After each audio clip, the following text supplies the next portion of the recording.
Fitbit's first real smartwatch, the Fitbit Ionic, didn't sell as well as the company had hoped, but that isn't stopping it from releasing yet another smartwatch. The new Fitbit Versa ditches Ionic's severe-looking, hard-edged design for a gently rounded square. Fitbit calls it Squircle, with reduced bezels. At a more entry-level price point of $199, the Versa is aimed at mainstream users who aren't looking for a plethora of apps or LTE capability. It also will replace the Fitbit Blaze, the GPS-less modular watch Fitbit launched 2 years ago. Unlike the Ionic, the Versa won't include a built-in GPS, and it boasts a 4-day battery life instead of 5. Most of the features from Ionic Watch are on the Versa, despite the $100 price difference. The Versa still has a heart rate monitor, runs on the Pebble-inspired Fitbit OS, and is waterproofed for swimming. It comes preloaded with Fitbit Coach, which offers a handful of guided exercise routines and automatically time them as you train. A full version of Fitbit Coach that includes more workout programs costs $39.99 a year.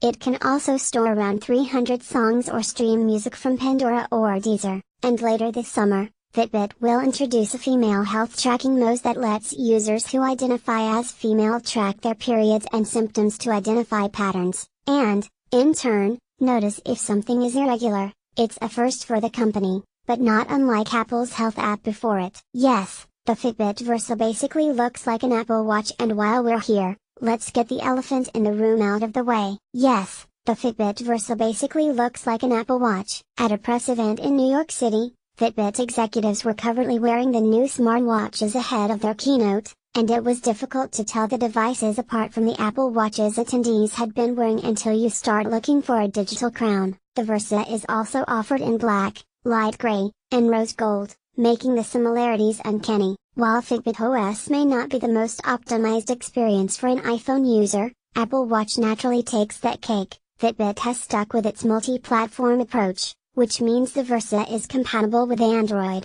iOS, and Windows. At launch, there will be a few fragmented smartwatch experiences, depending on what smartphone OS you use or where you. For example, the Versa does advertise support for NFC payments, but if you're in the US, you'll need to buy a special edition of the device that costs $229, and only people with Android devices will initially enjoy the Versa's quick reply feature that Google has been testing with various messaging platforms. In my brief hands-on with the device, I wasn't able to test any of the above features. Instead, Fitbit had a group of journalists focus on the core features the company is best known for: fitness tracking. Everything in this department works as you'd expect. You can track specific exercises. The step counter increases as you perform aerobic exercises. You can see your heart rate change as you exert more physical energy, and the Versa will calculate your cardio score, which is Fitbit's approximation of your VO2 max. The features aren't particularly exciting, especially if you've been following Fitbit's products for a while, but they're what you'd expect from a smartwatch trying to take a bite of the wearables market that continues to aggressively grow year over year. One thing worth noting about the new Versa is that it has the same relative SPO2 sensor cluster as the Fitbit Ionic,